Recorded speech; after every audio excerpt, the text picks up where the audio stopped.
Don't they understand that they're our enemy?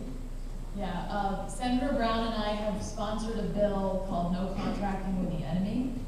And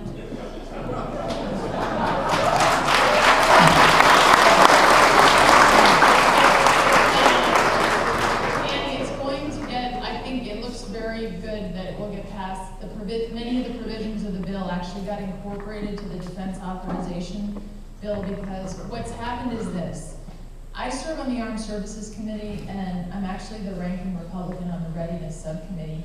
Last week in the Senate, we had a hearing on individuals who've been working on this report. It's called the Wartime Contracting Commission.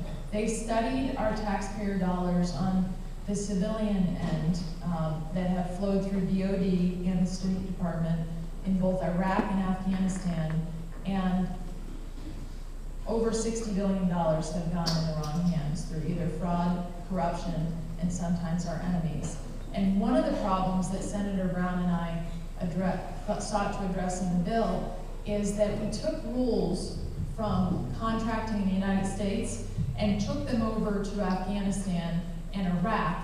And so our Department of Defense officials didn't have the authority to cut off funds as soon as they needed to.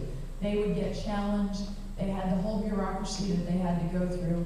And we're giving them the authority in this bill. As soon as they know they're doing a bad actor, they can cut the money off. And they didn't, believe it or not, have that authority. Isn't that crazy? So that's why we had to introduce the bill. And we also have to do the money that we're sending overseas. Too much of it has been wasted and gotten in the wrong hands.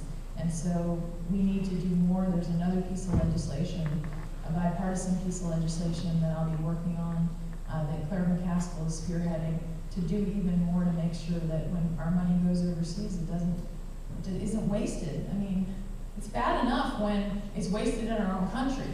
Never mind when it's wasted overseas. So